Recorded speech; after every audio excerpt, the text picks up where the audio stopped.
Assalamualaikum warahmatullahi wabarakatuh. Selamat malam Mhm. kepada Bapak Sabta selaku Kepala Investment Equity Dapen Telkom. Perkenalkan kami mahasiswa manajemen bisnis ITS ingin melakukan interview untuk melengkapi tugas pengantar manajemen bisnis kami. Sebelumnya perkenalkan nama saya dan juga teman-teman saya. Saya Gilar Gumirlang, lalu ada Vina, Shirley, dan juga Arya. Untuk pertanyaan pertama, Vina bisa langsung dimulai. Baik, terima kasih atas kesempatannya. Untuk pertanyaan pertamanya, Pak, begini, bagaimana cara Bapak dalam memutuskan cara terbaik untuk mencapai tujuan dari perusahaan Bapak? Ini sebelumnya aku ingin bertanya dulu terkait dengan tugas ini, tugas dalam mata kuliah apa ini? Pengantar manajemen. Izin menjawab. Jadi untuk tugas mata pengantar manajemen bisnis. Oh, oke. Tadi tentang pengaturan pengorganisasian yang terkait dengan pencapaian tujuan organisasi ya? Iya, Pak. Cara terbaik Bapak dalam memutuskan tujuan organisasi untuk mencapai tujuan organisasi. Nah, dalam pengelolaan organisasi di tempat kami ini, tentunya kita kan sebagai lembaga organisasi yang mengelola ini saya cerita latar belakang dulu. Kebetulan kita di PT Telkom. Nah, di PT Telkom ini punya satu karyawan. Nah, karyawan itu nanti yang akan pensiun. Nah, pensiun ini akan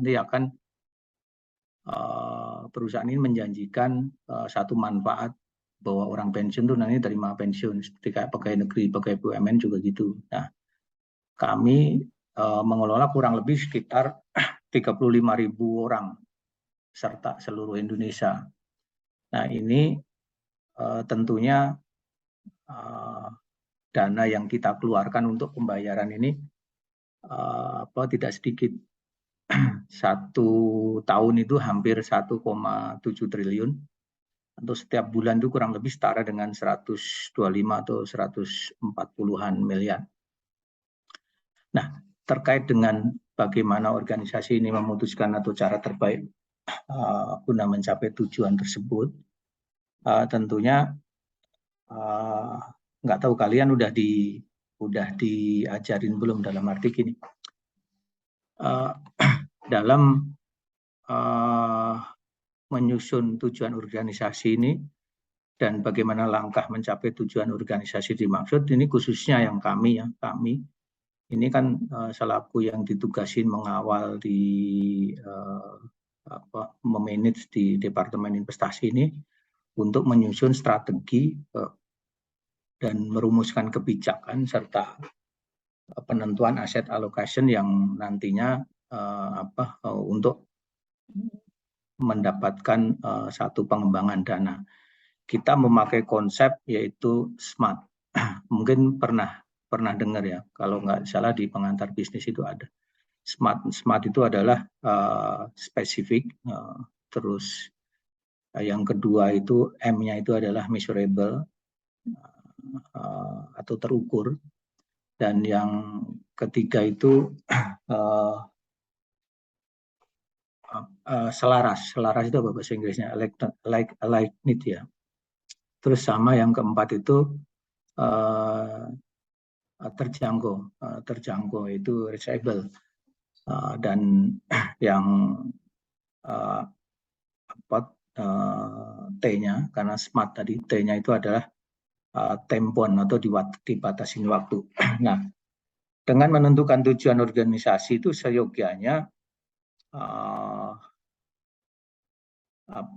itu harus berprinsip start from the end. Artinya gini, bermula dari akhir. Yang dapat diartikan bahwa ini sangat penting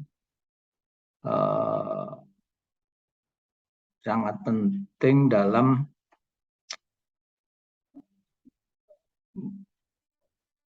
menyadari awal dalam menentukan tujuan akhir atau sebagai goal. Misalkan gini, Anda sebagai mahasiswa masuk ke ITS itu tentunya punya satu goal.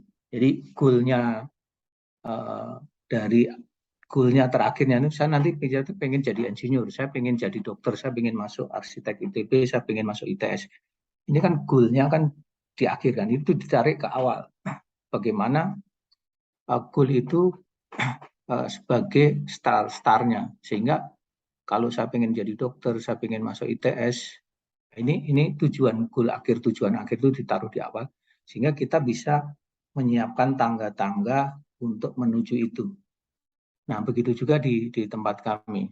Start from the end ini bermula dari awal. Goal-nya apa? Goal-nya di perusahaan kami itu adalah karena kita pengelolaan dana, otomatis tadi kita udah pakai konsep SMART. Nah, yang kedua kita menarik tujuan atau goal-nya.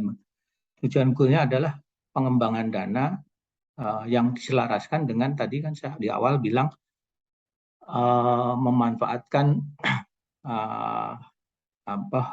menyelaraskan dan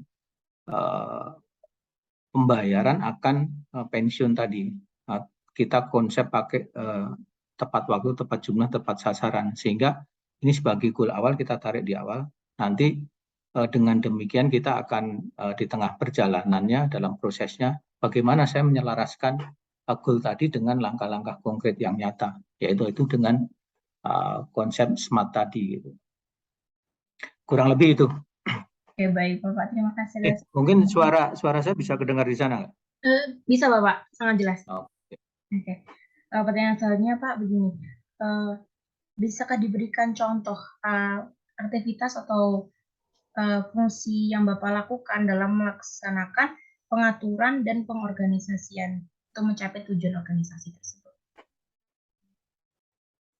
Nah,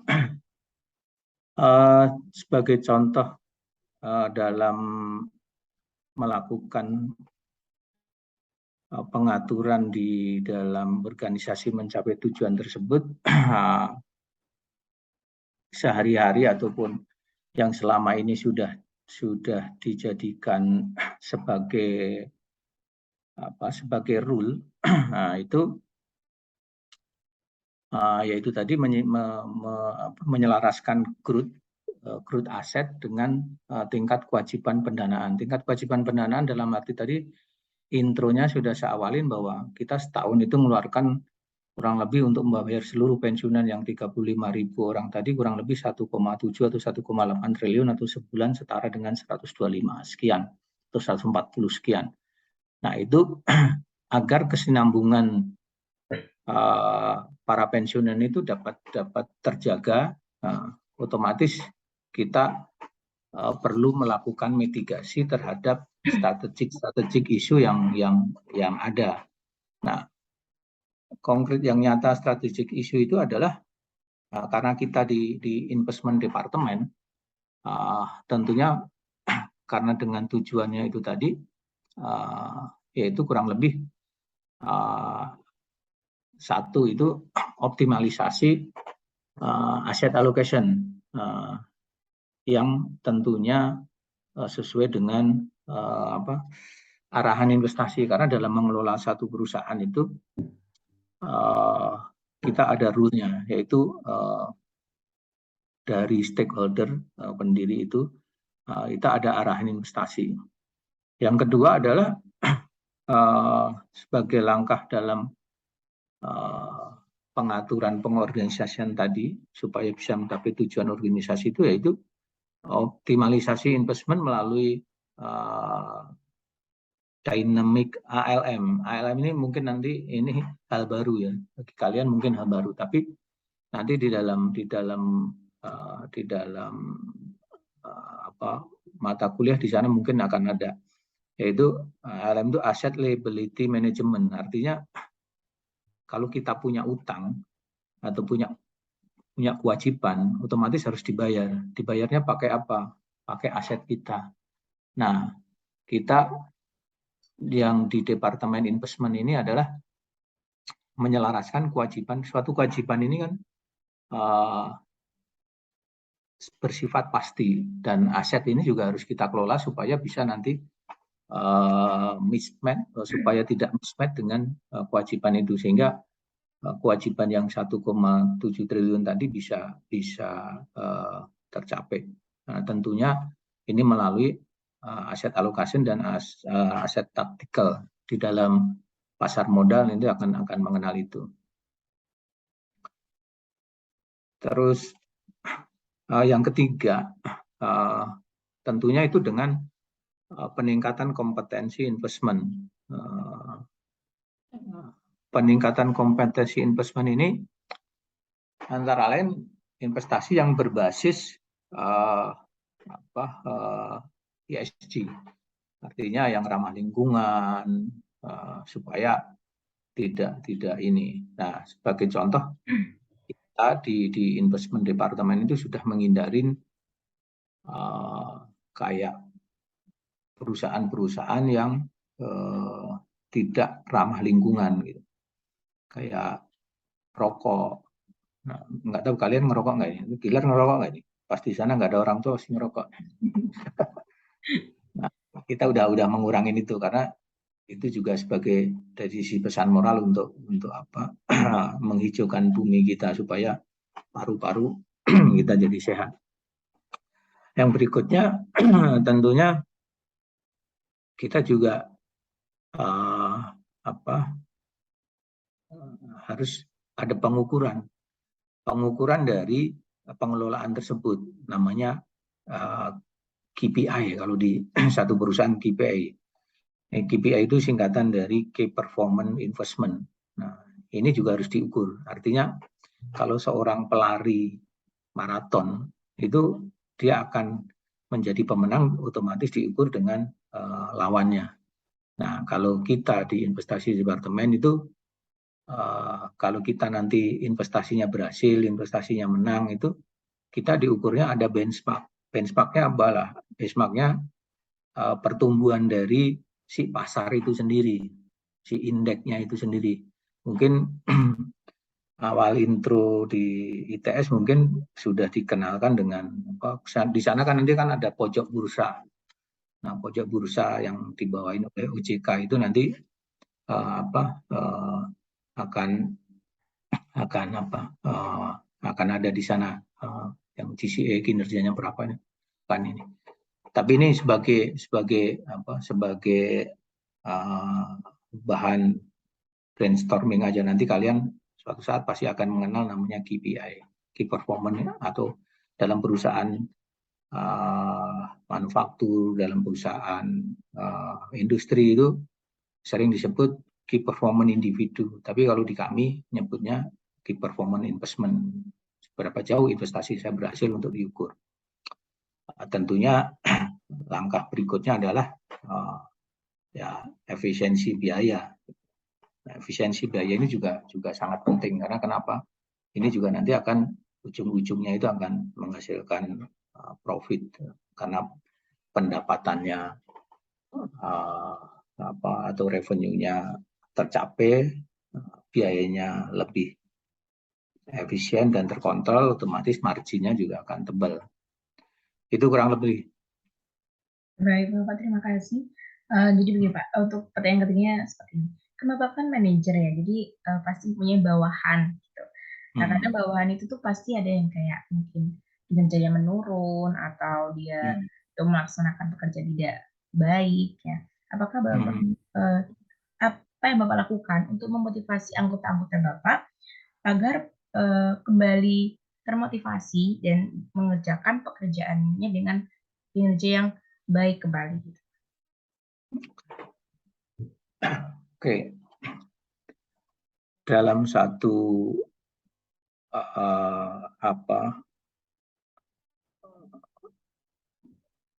pekerjaan ataupun bahkan dalam kuliah pun juga akan merasa ada hal-hal tersebut, mengalami satu kondisi yang notabene perlu penyegaran. Sehingga di sini selaku manajer ataupun yang memanage dari investment department ini, tentunya dari top down juga juga ada arahan. Misalkan di satu perusahaan ini kan suka ada perlunya penyegaran ini dari sisi misalkan karyawannya outbound dan segala macam. Tapi di kami yang kalau outbound ini kan biasanya tahunan, tapi di kami yang khususnya untuk menerapkan supaya para karyawan ini tidak demotivasi dan memberikan darah segar, perlu adanya tindakan nyata untuk memotivasi sehingga nanti kepentingan perusahaan ini juga akan berjalan dengan baik. Nah, apa yang harus dilakukan? Itu adalah melakukan approach. Kenapa harus melakukan approach? Nah, ini melakukan approach ini juga banyak dilakukan oleh perusahaan-perusahaan. Nah, kalau di kami melakukan approach itu ya melalui pendekatan norma, melalui nilai yang universal. Nah, nilai-nilai universal ini nanti akan menjadi sumber acuan dan dasar dalam mengajarkan untuk mendapat semangat baru sehingga dia bisa menebarkan manfaat bagi organisasinya ataupun lingkungan kiri kanannya sehingga dia saling bisa mensupport dengan adanya approach ini dengan pendekatan sehingga dia merasa dimanusiakan juga. Nah, yang kedua tentunya kita juga mengenal pembelajaran ataupun learning. Nah, di dalam learning ini senantiasa baik di HR-nya, human resources-nya ataupun di kita itu senantiasa berusaha melakukan review atas proses yang selama ini kita jalankan, di mana nanti hasilnya yang dilakukan itu adalah dari interview ini ada improvement yang tentunya ini berkelanjutan. Nah, dengan adanya improvement yang kelanjutan itu otomatis si karyawan yang supaya dapat termotivasi, dia dapat pemasukan baru sehingga dia mulai mendapat wawasan dan manakala mendapat tugas-tugas baru sehingga dia menjadi semangat kembali. Selain approach dan learning tadi, kita juga ada satu development. Nah, di dalam development ini adalah tentunya kita tekankan yaitu ataupun kita perkuat dengan menjalin silaturahmi pada potensi kepada karyawan ataupun organisasi yang ahli di bidangnya masing-masing, di mana ini nanti untuk tetap supaya dapat bersinergi dengan pihak lain secara profesional ataupun secara personal dengan komunal. Nah, misalkan yang sering kita kita jangan jadi pionir. Jadi pionir itu bagus, tapi cost-nya tinggi. Nah, kalau saya lebih suka dengan semangat ATM, bukan anjungan tunai mandiri ya. ATM ini adalah amati, tiru, modifikasi. Nah, begitu Anda mengamati sesuatu yang sudah ada, kenapa China itu maju? Terus Amerika itu kenapa sebel sama China? Dan setiap gerakan pertumbuhan ekonomi China, itu Amerika itu khawatir. Karena sekarang China itu GDP ataupun pertumbuhan ekonominya itu nomor 2. Amerika itu kalau nggak kemarin ada siapa itu kemarin presiden sebelum Joe Biden ini yang rambutnya Donald Trump, Pak. Donald Trump.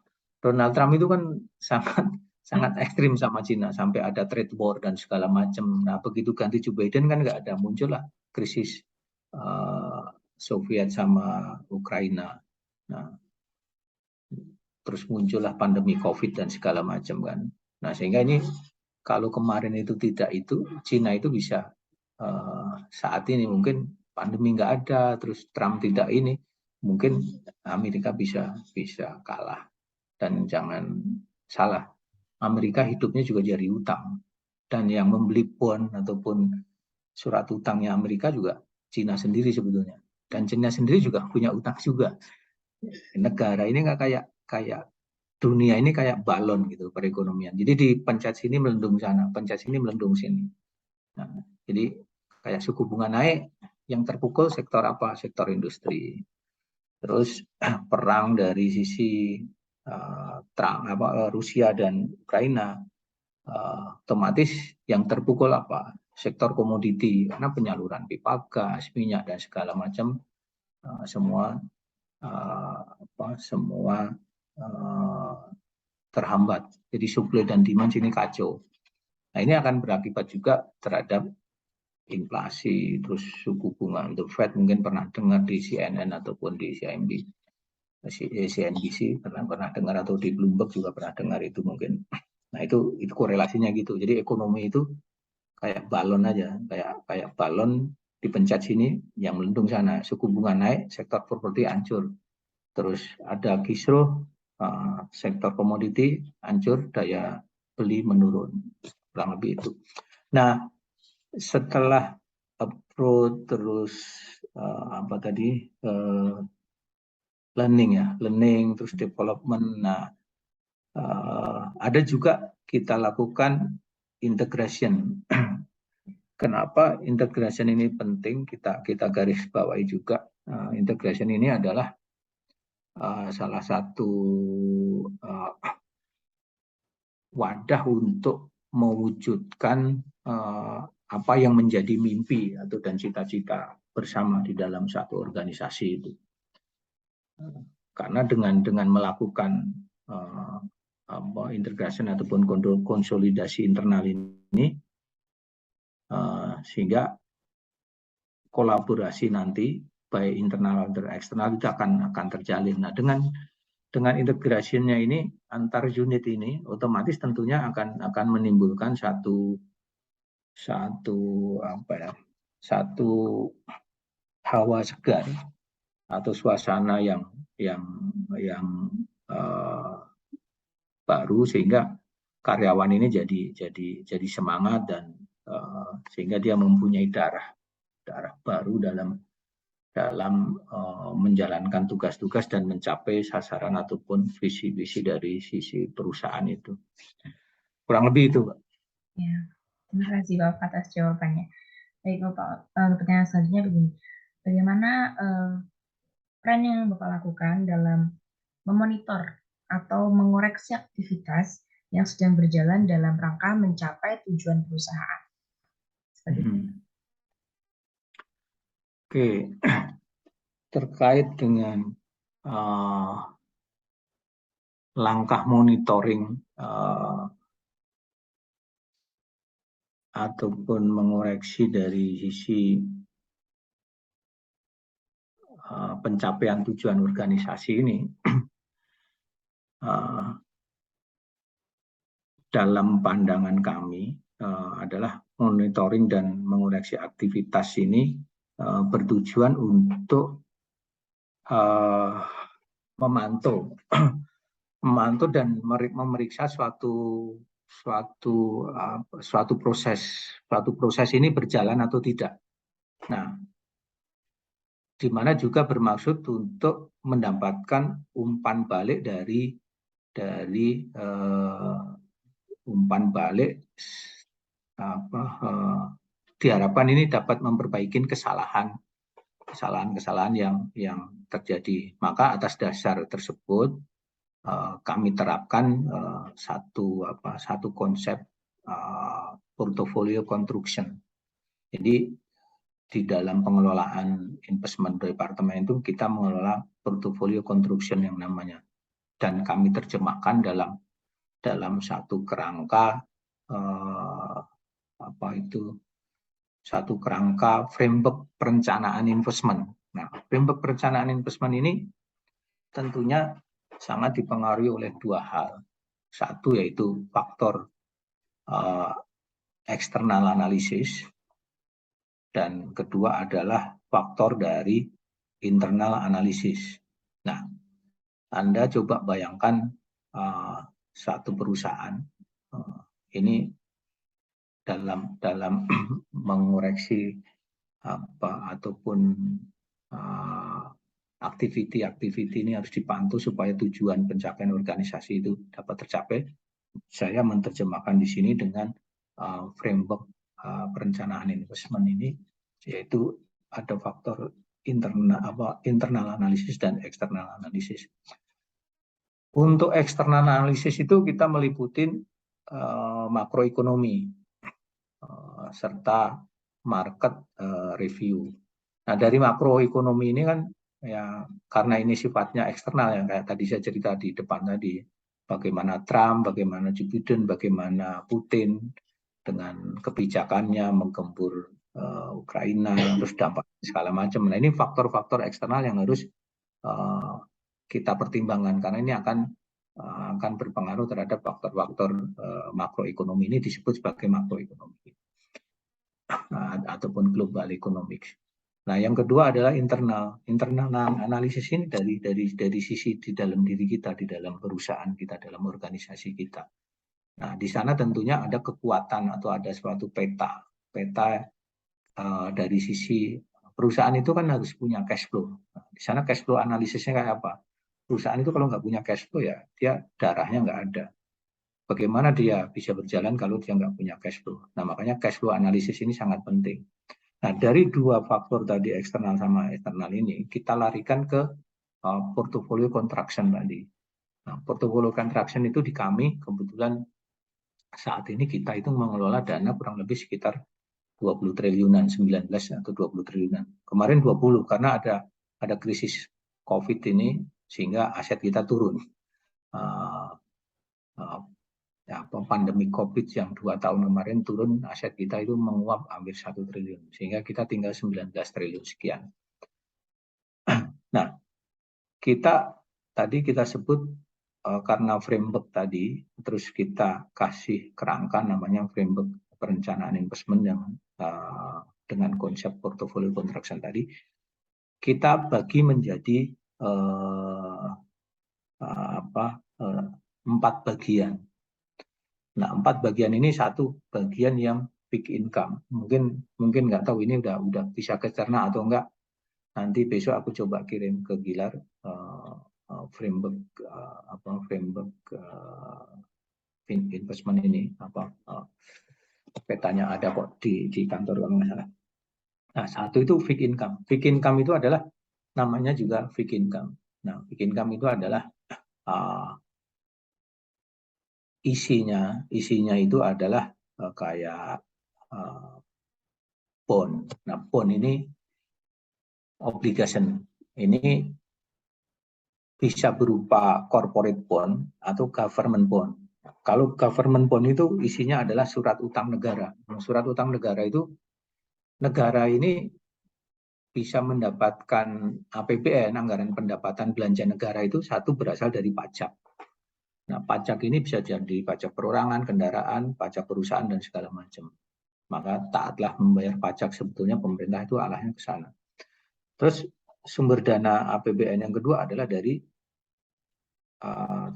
government bond tadi. Nah, government bond tadi pemerintah itu menjual government bond. Nanti akan kalau di search di Google itu akan government bond akan muncul obligasi pemerintah.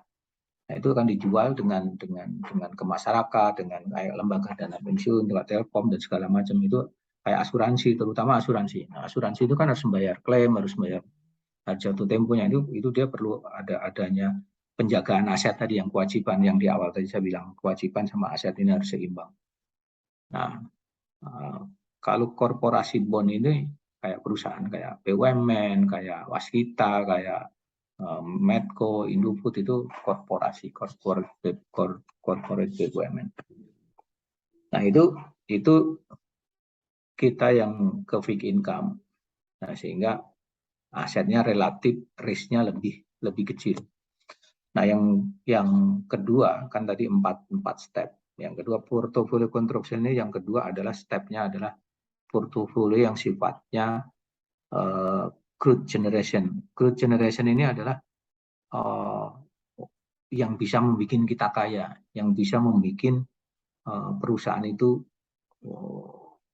bisa gemuk, growth dananya, NAP-nya, nilai aktiva asetnya bisa jadi gemuk, jadi portfolio growth. Nah, portfolio growth itu ada di equity. Equity itu bursa saham, isinya adalah saham sama reksadana dan segala macam. Itu di papan bursa sana, di BEJ sana ini ada kurang lebih sekitar kolam, saya ibaratkan kolam bursa efek Indonesia itu kurang lebih ada sekitar 80 saham yang di sana ini. Nah, inilah yang perlu kita bidik, inilah yang perlu kita analisa.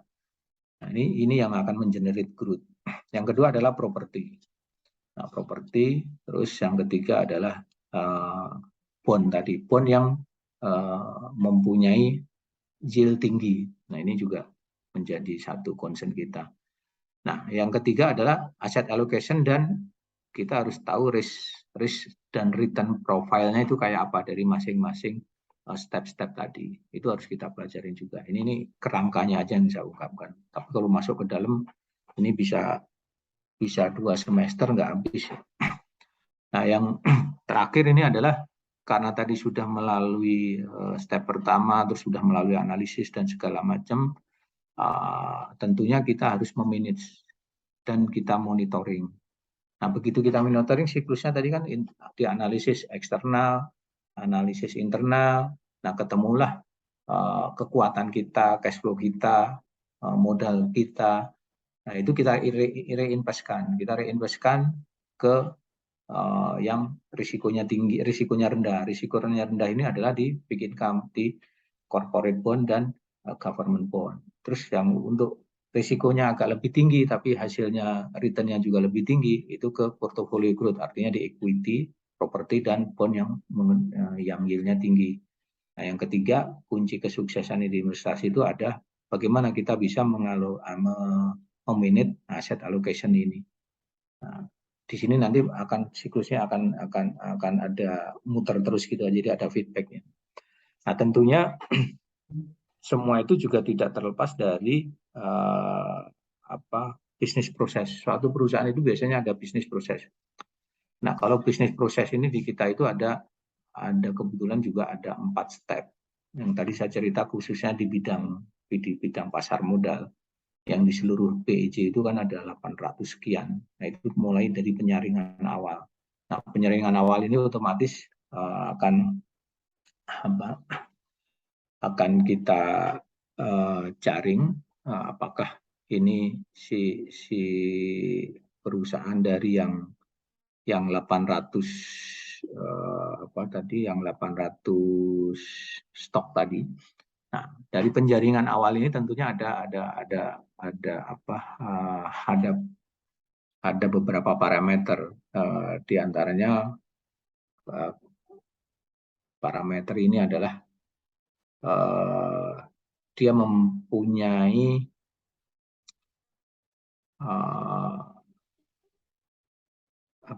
kalau kita jualan pangsa pasar. Nah, pangsa pasarnya ini market cap-nya itu berapa besarnya, terus liquidity-nya itu kayak apa. Kita bisa masuk tapi kita nggak bisa beli, nggak bisa keluar. Kita bisa beli saham tapi nggak bisa keluar karena fundamentalnya jelek. Nah, yang ketiga, kita harus hati-hati dengan dari sisi fundamental. Nah, fundamental itu nanti di sana ada price earning ratio, terus ada price book value, terus ada EPS growth-nya, terus ada profit marginnya kayak apa, terus konsistensinya atau tidak. Nah, inilah parameter yang kita gunakan sehingga nanti akan menjadi portofolio inti. Portofolio inti inilah yang akan kita kelola untuk mengenerate crude supaya ini bisa tumbuh. Nah, sehingga dengan demikian langkah-langkah monitoring tadi dan pengawasan ini dapat berjalan sehingga perusahaan akan diharapkan bisa tercapai goalnya. Kurang lebih itu. Bapak, terima kasih sekali atas jawabannya. Bapak, ini kan waktunya sebenarnya kan tidak premium ya, jadi nggak 2 menit. Sorry. Ya. Jadi nanti itu bisa Bapak, kita keluar dulu, nanti kita bisa masuk lagi, Pak. Mohon maaf ya, Pak ya. Oke, Gelar nggak bilang sih. Kalau bilang nanti tadi dipakai ini, nggak apa-apa. Ini berarti 45 menitan ya? Iya, Pak. Iya.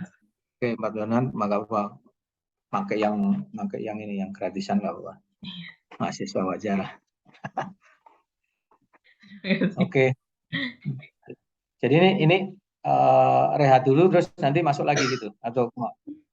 Iya. Ini langsung. Iya, nanti rehat. Aku bikinin room barunya, nanti masuk lagi. Oke, siap. Oke. Ya. Ya. Oke.